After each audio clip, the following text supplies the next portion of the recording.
দুপুর থেকেই আকাশটা মেঘলা ছিল, আর বিকেল গড়াতেই নামলো ঝিরঝিরে বৃষ্টি। মাঘের সেই বৃষ্টিতে হাড় কাঁপানো ঠান্ডাটা যেন কয়েক গুণ বেড়ে গেল। বৃষ্টির শব্দ কাউকে বিরক্ত না করলেও মলয়ের জন্য তা কাল হয়ে দাঁড়ালো। ঠিক যখন সে বাড়ি ফেরার জন্য কারখানা থেকে বেরোবে, তখনই বৃষ্টিটা ঝমঝমিয়ে নামল। একই কুয়াশা ভরা রাত, তার উপর এই অকাল দুর্যোগ।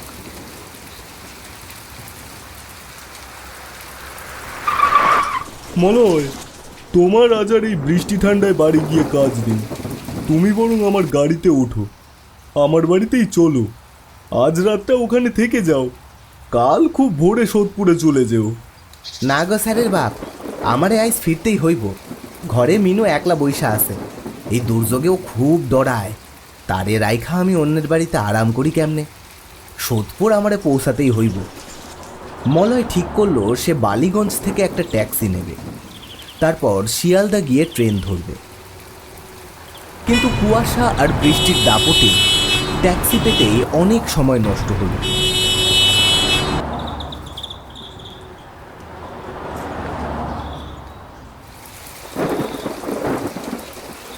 শেষমেশ যখন সে শিয়ালদা স্টেশনে পৌঁছলো, তখন প্ল্যাটফর্ম জনশূন্য। কুয়াশায় সব ঝাপসা হয়ে আছে। এদিকে ট্রেনের হর্ন বেজে উঠল। মলয় কোনো দিকে না তাকিয়ে দৌড় লাগালো ওভারব্রিজের দিকে। ওভারব্রিজ থেকে মলয় যখন প্ল্যাটফর্মে নামলো, ততক্ষণে দুলকি চালে ট্রেন ছাড়তে শুরু করেছে। মলয় দেখল ট্রেনের পিছনের দিকের অনেক কামরায় আলো জ্বলছে না। আলো জ্বলা কামরা খুঁজতে গেলে ট্রেনটা ফসকাবে, আর ওটাই ছিল শেষ ট্রেনের আগের ট্রেন। তাই ৭-৫ না ভেবে মলয় সামনে পাওয়া একটা অন্ধকার কামরাতেই লাফ দিয়ে উঠে পড়ল।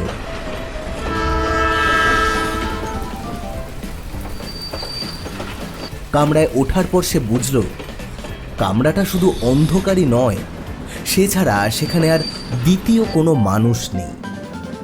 যাক, ভগবান বাঁচাইছে, ট্রেনটা কোনো মতে ধরতে পারছি। শালার কামরায় এক ফালি আলো নাই কেন? মাঘ মাসের রাত, তার উপরে কুসকুসে আন্ধার। যাকে দরজার গোড়াতেই খাড়ায় থাকি, 5টা স্টেশন মাত্র। বিধাননগর আইলো, কেউ তো উঠল না। এই শীতে মানুষজন সব লেপের তলায় ঢুকছে নাকি?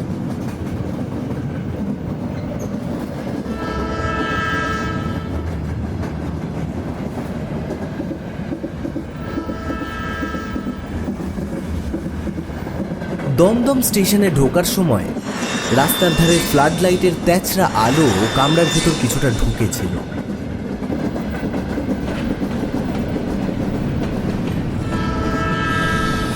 ট্রেন দমদম ছেড়ে বেলঘড়িয়ার দিকে এগোতেই হঠাৎ মাঝ রাস্তায় একটা ঝটকা দিয়ে দাঁড়িয়ে পড়ল। আর ঠিক তখনই ঝুপ করে ভারী কিছু একটা কামরার মেঝের উপর পড়ার বিকট আওয়াজ হলো। আরে কি পড়ল? বাং থাইকা কিছু পড়লো নাকি? ক্যাডায় জানে কিসে জড়ি বা বস্তা রাখছিল বোধহয়, ওইটা পইরা গেল নাকি? ট্রেন আবার চলতে শুরু করলো, আর চলা মাত্রই কামরার ভেতর পাশের আলোর তীব্র ছটা তলোয়ারের মতো ঢুকে পড়ল। আর সেই আলোতে যা দেখা গেল তা দেখে মলয়ের শরীরের সমস্ত রক্ত যেন ভয়ে হিমশীতল বরফ হয়ে গেল। ওরে ঠাকুর, কি দেখলাম? কি দেখলাম আমি? ও মা গো!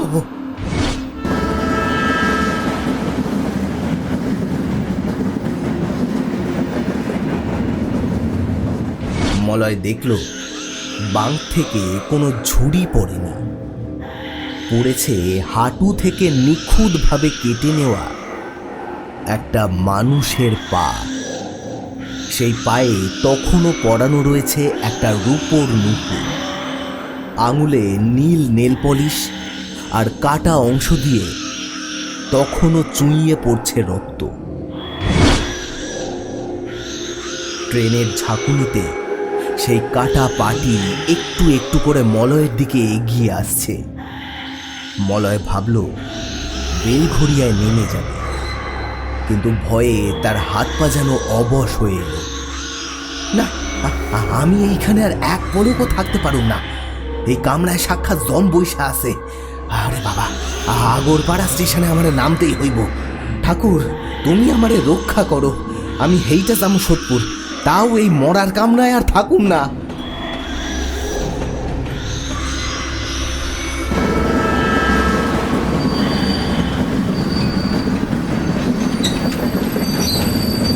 আগরপাড়া স্টেশন আসতেই নিজেকে প্রায় নিজেই ঠেলে নামালো মলয়। সে নেমেই আগে দেখল প্ল্যাটফর্মে কেউ তাকে দেখছে না তো, কারণ এই কাটা পাটা কেউ দেখলে তাকেই খুনি বলে সন্দেহ করবে। কিন্তু কুয়াশা ভরা সেই দুর্যোগের রাতে আগরপাড়া স্টেশন থেকে কেউ উঠল না সেই অন্ধকার কামরায়। ট্রেনটা যখন হেলতে দুলতে প্ল্যাটফর্ম ছেড়ে বেরিয়ে গেল, মলয় ফ্যাল ফ্যাল করে তাকিয়ে রইল। গেল, বিষধর সাপের মতো সইলা গেল কামরাটা। সেই ট্রেনের ঘুটঘুটে অন্ধকার কামরায় যে একটা সদ্য কাটা পা পড়ে রয়েছে তা সেদিন জানল শুধু 3 জন: মলয়, আততায়ী আর ঈশ্বর।